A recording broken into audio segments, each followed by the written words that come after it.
So if you multiply in terms of inequality, not only in terms of access, also in terms of water. How do they fetch water? How do they sustain water for daily consumption, but also farming? Well, I'll not go and explain, but we'll straight away go to different parts of the world in your 5 rural agrarian structure also transformed.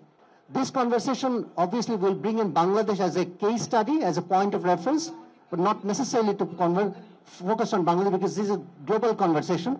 Because in the middle of the COP, there is very little reference or focus on farming, that too on small and marginal farmers. So what would be your take, essentially, in terms of where do you see 3 or 4 things that merit our attention? Well, thank you. This is my core subject, credit. That's what I've been struggling with for all my life. Before you can debate whether you can do it this way or that way, it has to be done. The answer is as simple as that. For every single human being, credit is a human right. Why is it credit human right? We talk about right to speak, right to work, right to practice your religion. These are human rights. And right to your livelihood, that's your human right. I said, how do you begin that human right without introducing the right to credit as one of them? Because if you don't have that right, your right to livelihood disappears. Because you cannot establish right to livelihood without having credit in you. So your right to any other access to any right needs that facilitation from the credit side and so on. So I said, if you are listing all the human rights, you should be putting one more human right as number 1, right to credit, because that's where it all starts. Then you can make it so much easier. So this is my first issue, that it just has to be for everybody. So this was taking the small farmers as a small issue, but the broader issue, whether we have established a right for finance to do that. Unfortunately, the financial system that we have never thought that way. It's a human right issue. It's an issue that you want to make money. In order to make money, you always look for the big guy who wants to borrow big money and has lots of collateral. The money goes to him. It doesn't go to the guy in the middle. It doesn't go to the guy at the bottom, because he cannot provide or she cannot provide you the collateral that you'll be looking for. So they couldn't care less with you. They stayed with that. Still, the world system remains that way. Bulk of the credit, all the credit goes to the top people. A handful of people handles all the credit of the banking system and so on. So we need to redesign the banking system. That's the whole issue. In that effort, I was trying to see why I can give the money to the poor women. So people say this is a crazy thing. Even the middle income person cannot have access to credit. You're giving to the poor women. And then on top of it, not only I was saying that give it to the poor women, I was saying without collateral. You almost hit the very heart of the entire financial system. Collateral is the heart of the financial system. I want to get rid of it. No collateral. They're shocked. They don't deserve credit. Now he says credit without collateral.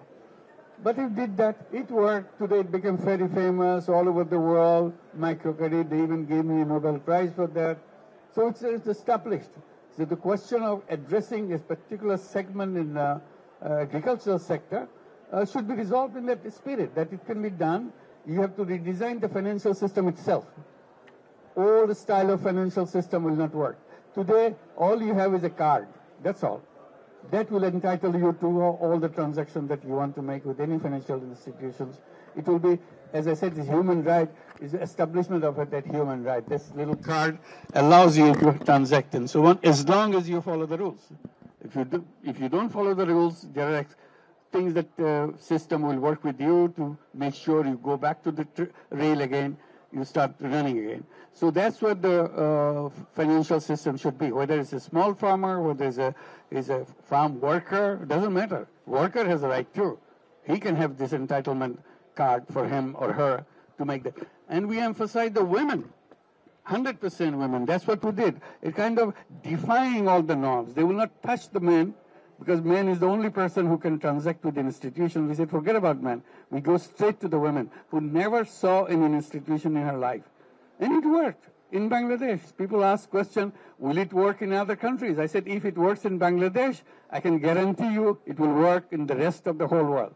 Because Bangladesh is the most difficult country so far you can reach the women and reach the village women and trying to explain to them what money is. She says, I never touched money in my life.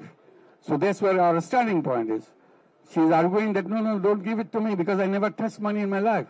So we'll take a few taka in our pocket and say, touch it, it's nothing, it's a piece of paper. So that you can overcome that whole fear of touching money. So what I would say, I will conclude here by saying it is not only doable, has to be done. It's a human right. It should not be escaping any single human being doing that. There are many big issues attached to it. Entrepreneurship, which is again something very fundamental to my question, and I will elaborate on that.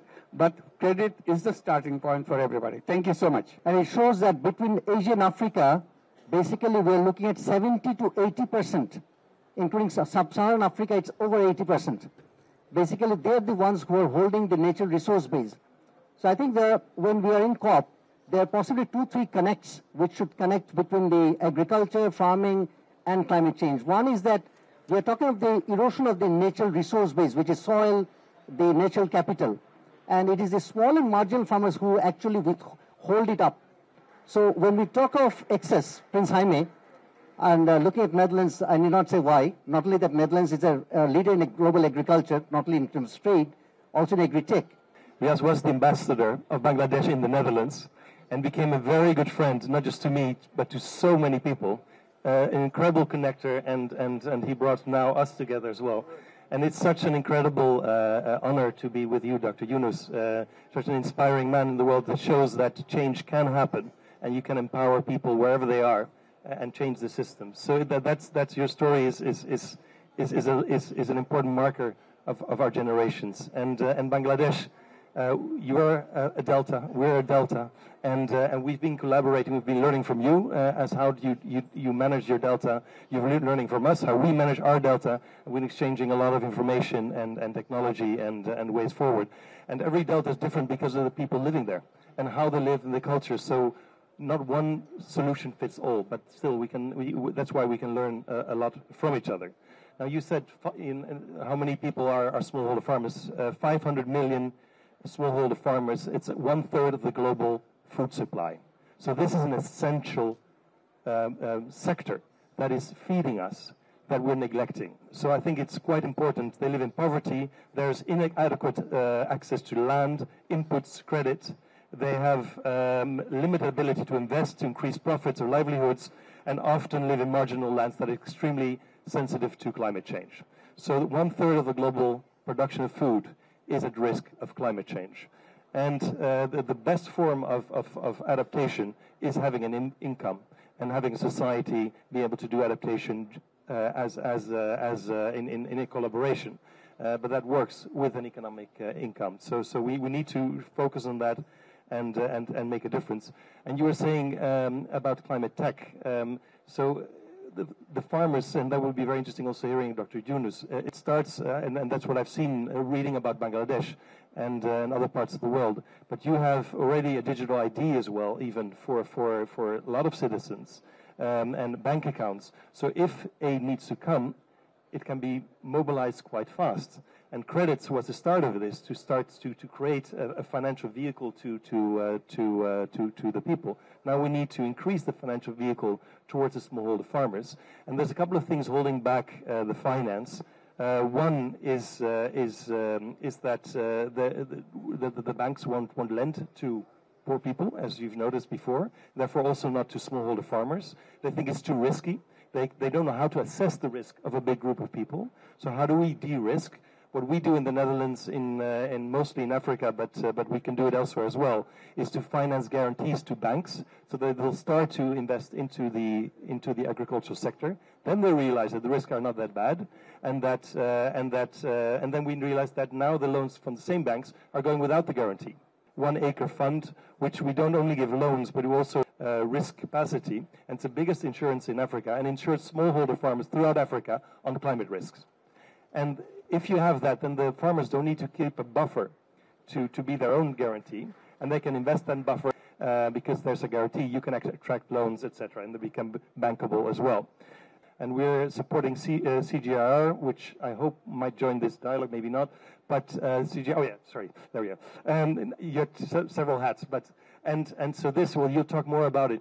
But it's an amazing organization that does research on climate effect on crops and how we can adapt for it. So we have to learn from you and own the data and the knowledge that you're producing, and make sure that we share it, and that farmers, smallholder farmers, can actually work with the data that science shows us. And our Wageningen University, which is the leading agriculture university in the world, is very much engaged into this kind of research as well. And lastly, it's finance. We're financing through IFAD, which is a UN sort of mini World Bank, financing smallholder farmers, and the IFC also. We have a means so that we can leverage private sector funding into the farming world. So we're trying to navigate this space to make it work, but we're still working from the premises of the old system and try to fix it. But I would love to hear from you, Dr. Yunus, but maybe I don't want to take over from the moderator, but how we navigate and what your advice would be, because my main reason to adapt this role here is to listen to Dr. Yunus. You want me to respond to that here? Very well. Well, so quickly, if the machine doesn't work again and again, just kick it. Don't use it anymore. Build a new one. You're wasting your time. So if the financial system that is present now is not working for the purposes that you want it to work, don't try to fix it. Build a new financial system. It can be done. And that's the challenge that we took, and create a new bank with the new rules. And today, after all these years, when our banks have bad debt accumulated as 60%, 65%, bad debts in Bangladeshi banks, Grameen Bank, which works parallelly in the same country with the poorer people, quote-unquote, supposedly risky people from their eyes, they will not come to lend them. Their repayment rate is near 100%. So that shows that this is an obsolete institution. You don't need it anymore. It doesn't work. So you have to redesign a completely new one. I talked about the poor women and focused on women, etc., etc. But this is only one segment of the population. We talk about the small farmers. Farmer in Bangladesh usually is a man with something tied around his head and or a matal, something, hat, some. This is a typical face, a man with some beard or something. That's a farmer. I said, that's a wrong picture. The women are farmer too. But what is the women farmer picture? There is no women farmer picture. So we should be including women into that, because farming is not the only occupation. There are many other occupations. This is one. Number two, what about their children? They are income earners too. So why don't you create a financial institution which includes everybody? And when we are talking about the small farmer loan, it gives the impression that it's about farm loan, because that's why you defined him, a small farmer. So he has a farm loan. He is not only a farmer, he has other activities. He has a little shop, he has a little kind of household type businesses and so on. So you have to see his credit needs in totality, not just what's a seasonal need for this crop or seasonal need for that crop. That's why I talked about the card. Card means access to any finance. That card is a magic card. Whatever income you have, put into that card. Whatever money you need, take it out of the card. So finally, somebody is calculating, managing your money, whether you're running short of some money, you are needing some extra money, and so on. So we need to have a banking system where you don't have to go to an office. Today, luckily in Bangladesh, there are something like that. Bikash money goes everywhere. People send money, people borrow money, and so on. So it's already there. It's nothing to be reinvented or invented again.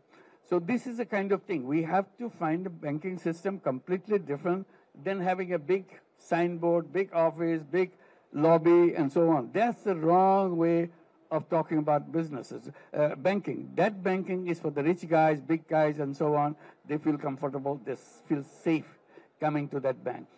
The person who has a little card, he or she feels safe too, because his or her money will never disappear. There will be interactions and so on, telling you what is happening with your money, what to do. To conclude that part, today Grameen Bank not only gives loans, billions of dollars in loans every year. The total loan they have received now, they have multiple of that amount as personal savings in the bank. So these are the women you are questioning. They lend money to the bank, more money, then the bank gives them the money. So your completely table has turned. That's the ability of individual woman, individual human being.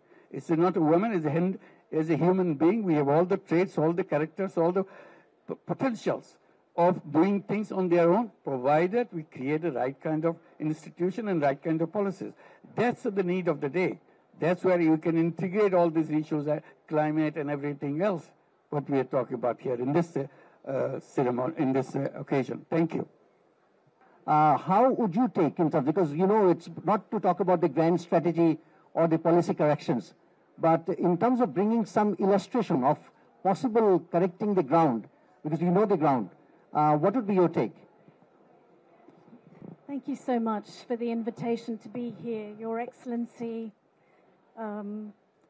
China, India, and Bangladesh are the top producers. Bangladesh produces 7% globally. Rice production has tripled since the 1960s in Bangladesh. It has become a food basket with improved access to credit driving that change, which includes opportunities to access fertilizer, high-quality seeds, technical and genetic innovations in the mix. It now ranks the third largest global rice production system in the world, and it has really been driven by the acquisition of new technologies. In 2023, it showed the sixth consecutive year of growth. We are now looking at two aspects that are critically important in driving that. The first is the investment by government in innovation for smallholder farmers. The current R&D for Bangladesh is 0.03% of GDP. That compares to 0.54% in Vietnam, 0.7% in India, 2.5% in China. So there is certainly opportunity there. Since I want to tell you a little bit more about the CGIAR initiatives, one of which is the Asian megadeltas.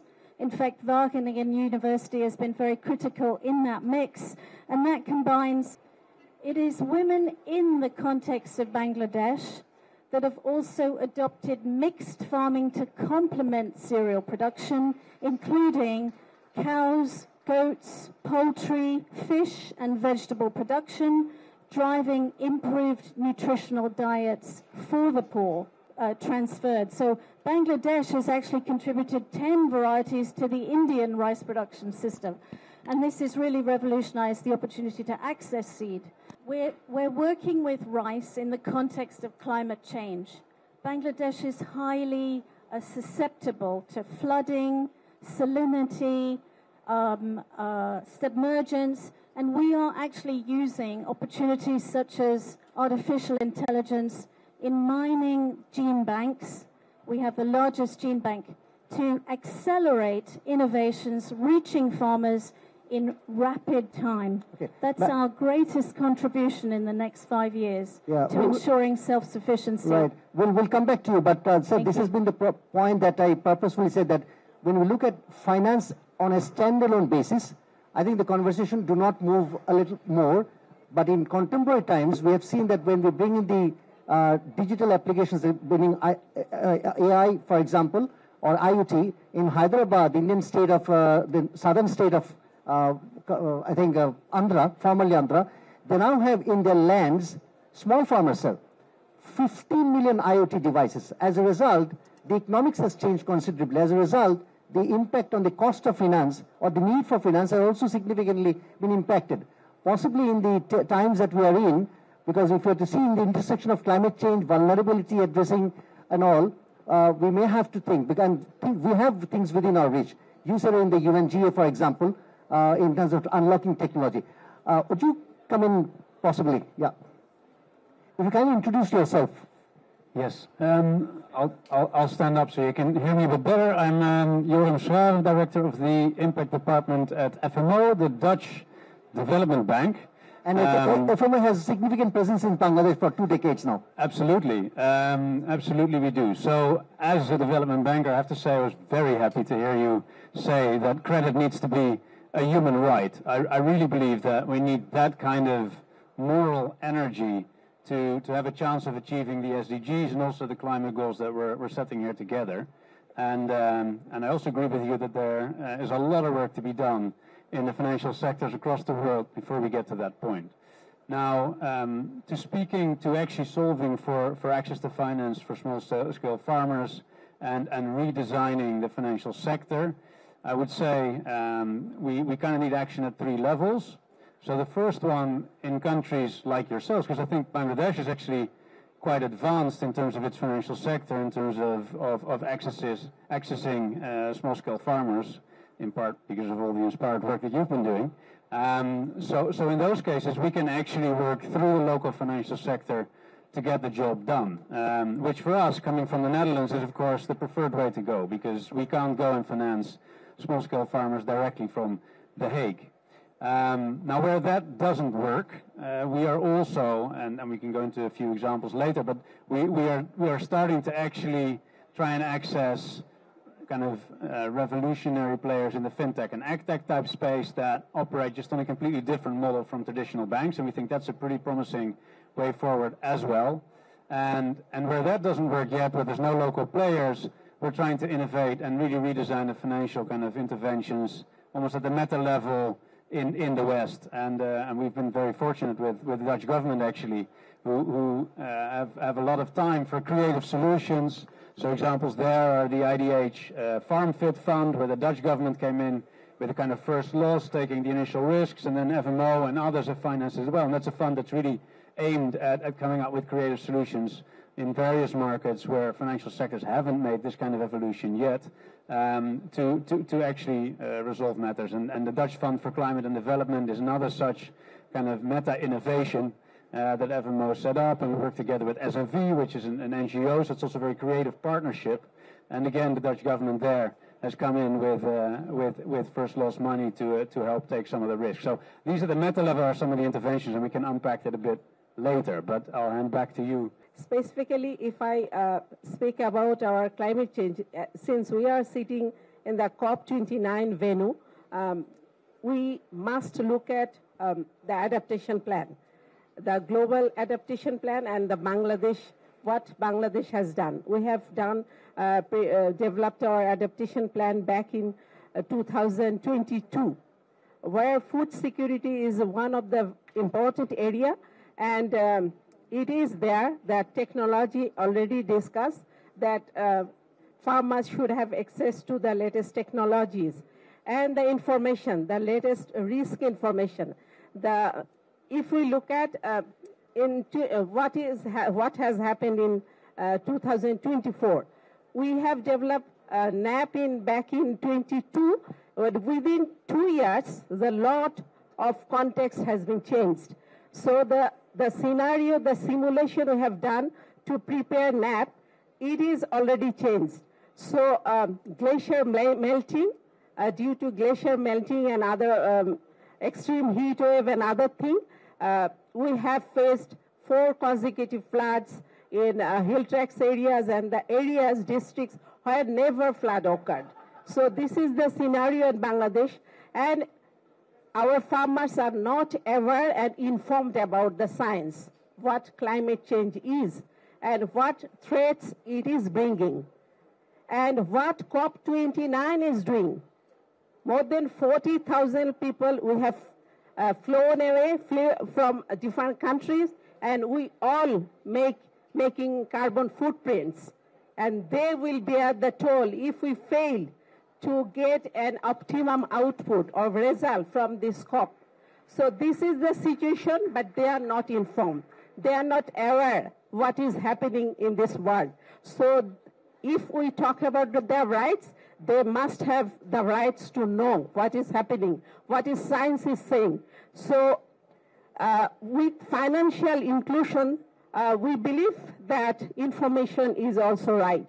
And they should also know what not only climate change, the environmental degradation, the chemical pollution, the soil degradation, and other emerging issues that is contributing to the food security and the agriculture system. So overall, we need to look at the holistic picture, and the agriculture scientists, they are providing the knowledge, but there should be a mixing and blending of indigenous knowledge and use of the latest technology.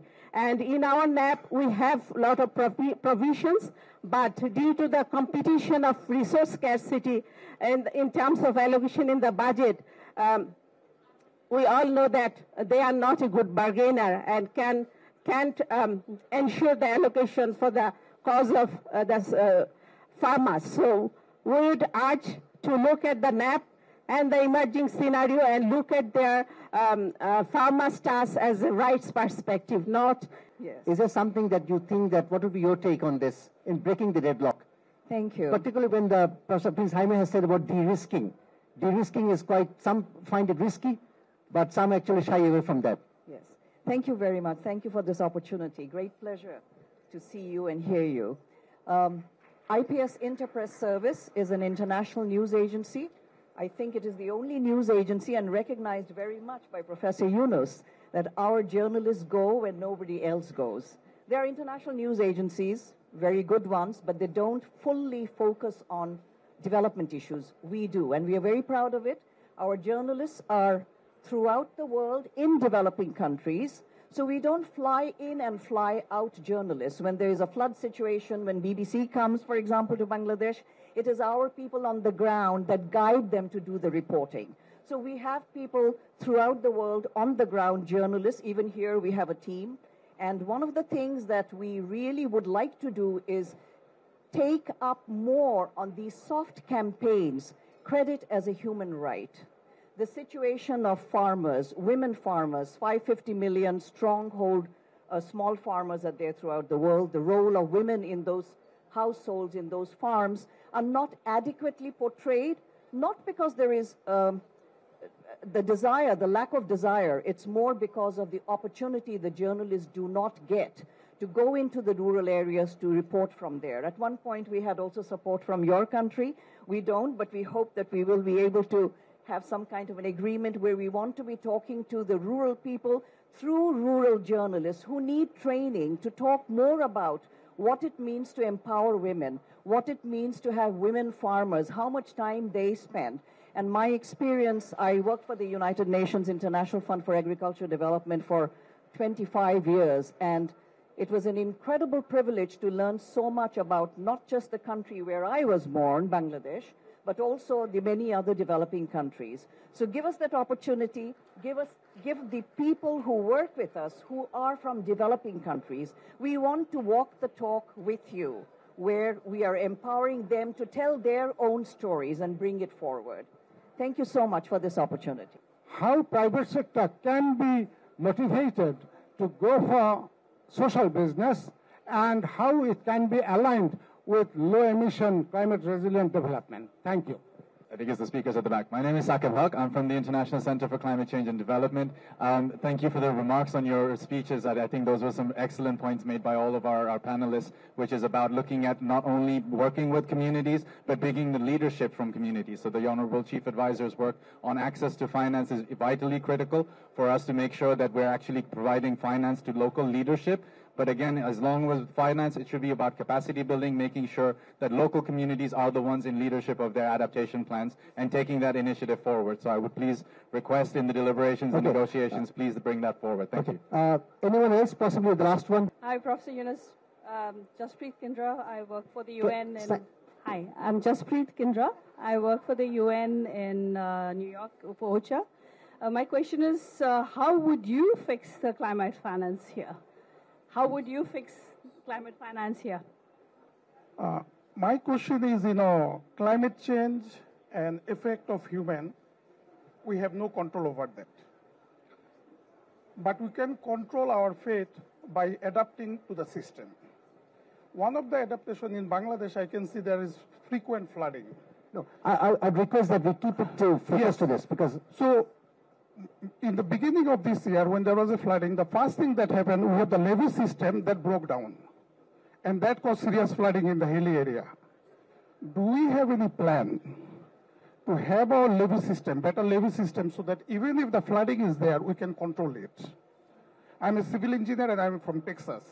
So I think this is important for us, not only focus on the climate change, but also how can you adapt to it? What are the preventive measures that can you do? And having a better levee system across the country can help us prevent some of this flooding. Yes, and the nature-based solutions, because when we have negotiations on adaptation, and this year it's not really strong on the agenda, we're working now towards the agenda of next COP to really push adaptation. But we are talking about adaptation finance, and I always keep on pushing and saying it needs to be locally led adaptation. That's where the solutions are, and that's what you need to support. And of course, the nature-based solutions that are linked to this. In the Netherlands, we combated water, talking about water.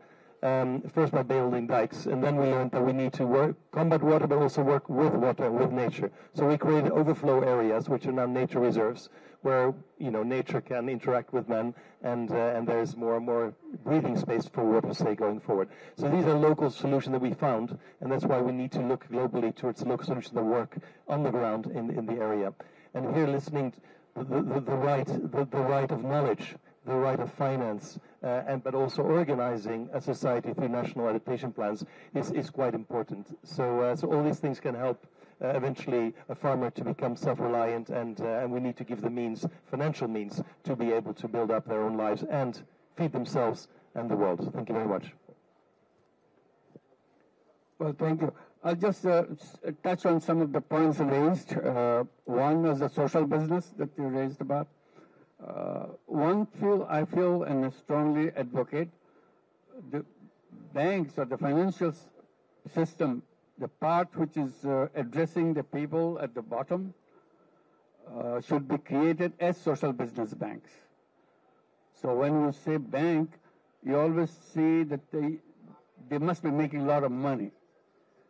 So that question should not be there when you are lending money to below a certain level of income.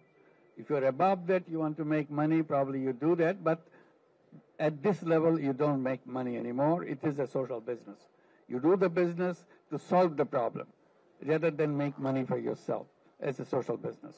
And every country should have a social business banking law. See, governments are very quick to give you welfare, give you free money. Take care, you have housing, you have... Somehow government is very reluctant to give you a loan. They don't trust you. They will rather give it free. I said, you change your mind. You create a social business banking. This is their business. It's not government's business. It's their business to make sure that nobody should be on the payroll of the government, the free roll of the government. It's an insult to human being to give free money to human being. The human being is a very creative being. To put them into some kind of a free food, free money situation, you are humiliating, you are insulting the human being. That you put the person as like a human zoo. You stay there, you feed you be there, have your little life for yourself, but don't complain. That's not it. So it's doable. Finance for everybody is doable. That you have to convince yourself. And that's why we are talking about this little card. You start with that little card. Little card, we talked about the finance, lending money, yes. Taking deposit from you, yes. Most often we don't mention something. Also investment money. I'm an entrepreneur too. I'm a farmer, but at the same time I'm an entrepreneur. I want to sell my product as a little business, or collect the products from produced from my neighbors and sell it to a bigger market. I want to do that, but I don't have money. Any business needs money, investment money. So why don't you give me investment money because I set up my business? That card will give you that investment money. So if you integrate all the aspects of finance, it's not just lending money. When we talk about poor people, so far we are talking about microcredit, digital loan. We don't even talk about savings. Grameen Bank is a bank of savings and credit, both together. And also insurance. That also people forget. Grameen Bank is also a bank for insurance. They give health insurance to people. The whole chain of health centers began in Bangladesh through Grameen Bank intervention by creating healthcare centers with the money from the people who benefit from that. It's an insurance program. You take all the advantages of the thing, but annually you pay X amount of money. It's a very small amount of money every year. You give $5 a year. It's amazing. With $5, you can have annual kind of health services for yourself. So this is what the essence of finances are all about, that you have to have investment money available in this card, also insurance money available in this card. All this can be integrated. This is nothing shocking. It can be integrated, it can be done. Simply we don't pay attention to it. And all this to be done as a social business format, so that you don't go. See, one of the reasons some of the microcredit kind of failed, drew so many criticism, because they took the idea of microcredit and created a bank to make money for themselves. And they raised the interest rate, they make all kinds of very difficult conditionalities imposed on the poor people and so on, and they blame microcredit. It's not microcredit that you are criticizing, it's about money making you're criticizing. So microcredit should be left to the social business. And on the social business, I'm very happy in general, it is adapted very well around the world. UK has a whole program called Micro Enterprise UK. So Social Enterprise UK. It's inspired by social business that we do. So it's a standard program in the whole of UK. They do exactly what we are talking about, create social businesses, invest in social businesses. The fund came from UK government, from the banking system again. Banking system, dormant account. There's something called dormant account in banking system. Billions of dollars lies unused because somebody is not claiming that money anymore. Either they died or they don't know their inheritors, or don't know that bank account existed. It turns into billions of dollars unused. And banks use this money for their purpose because nobody is claiming it. So we kind of campaign that this money should be separated and just create a fund for social businesses. And if there is money, somebody claims after 20 years, 50 years, still this money is available, you can give it. But until then, it should not belong to the banking system. It should belong to the people. So UK has done this, Korea has done this, Japan has done this because of our initiative to make sure it's a huge amount of money in every country. I'm sure Netherlands has that money too, huge money. So make use of for people. So this is another one, social business. World Economic Forum, that everybody knows World Economic Forum. They created a micro enterprise foundation because of me. I was a board member, and they adopted the whole idea of social enterprise foundation. So they have annual convention along with the World Economic Forum and so on. So that's the one. There are more than 107 universities now. How many? 110. 110 universities, including universities in the China, in UK, in the USA, everywhere, who teaches social business as a course. They have social business centers in each university. So adoption as an academic year has been adopted by the top universities in the world. So they are teaching, giving courses to the centers and so on. So many social business have been created by big companies like Danone, which is in Bangladesh, Danone company producing yogurt. Uclena, they have created social business, and many other social business around the world, big social business. So adoption of social business is coming and being introduced, being debated, discussed how to do that. So this is something that excites young people. And particularly for Bangladesh, very important part of Bangladesh is median age for Bangladesh is 27 years. I repeat, median age for Bangladesh is 27 years, meaning half the population of Bangladesh is under 27 years. Can you imagine? Half the population under 27 years. Bangladesh is a country of young people. No country can beat them. Youth means creativity, power, changing the world. And that's what Bangladesh is all about. Give them a challenge. They will pick it up. Give them any idea. They will pick it up. They will come up with the idea. Just create the environment. And so that they can fly on their own. And that's what they do. Imagine that. 27 years, divide the whole population into half and half. If you go from 0 to 50 years, huge, almost you conclude the whole population, because very few on the other side, because of the heaviness on the bottom side is so big. So that is the power of Bangladesh, how to use that power of young people to make that happen. So these are the areas that we can concentrate on and challenge the whole world that the environmental disasters should not take place. That's where comes the social business again.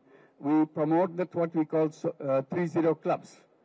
Young people, 5 young people, because we focus on young people, there are millions of them, millions and millions in Bangladesh and all around the world. Young people get together, create a club, 30 club, for 5 people. 5 people get together. Their promise, the commitment is, I, as a member of the club, will not contribute to global warming. Can you imagine that? That promise? I, as a person, will not contribute to global warming. So they have to be very careful how I am contributing to the global warming. Am I using fossil fuel? If I am, I have to stop it, because that's my promise in the 30 Club. If I'm using it for 7 days a week, fossil fuel, I promise I'll do it 6 days a week, 1 day less. If you succeed, you say 5 days. If you succeed, 4 days. If you succeed, 3 days. And finally, 0 days. I don't use fossil fuel anymore. I don't use plastic. That's my commitment. I don't waste. I'm a zero waste person. So a member of the 30 Club is a zero waste person, is a zero fossil fuel person, zero emission person. And at the same time, zero wealth concentration person. I will not do anything which enhances wealth concentration. Money goes in one direction. I will not do that. How? I will practice social business. There is no profit in it. So there is no chance of wealth concentration because I don't own it anymore. It's not my money. I just take care of the money to do things to solve problems. And zero unemployment because I'm not a job seeker. I'm an entrepreneur. So if you are a member of the club, you make sure you become an entrepreneur. Never look for a job from anybody. Job is the tradition of slavery. Don't go for slavery. You be an independent person. You create the world you want. 30 Club. And luckily, it was picked up by the young people. Now we have 7,000 clubs. We have more than 7,000 clubs in 40 countries. And it's increasing every day, picking up. So that they are making these promises and coming up in instances what they are doing. Their own way of solving that problem. That's what brings me here in the COP29. I said the issue of COP29 is not about money, which they are discussing all the time. It's about change habits. It's about lifestyle, the way we live. We create the problem, then we go and shout how to make the money, how to put the money. Stop creating the problem in the first place.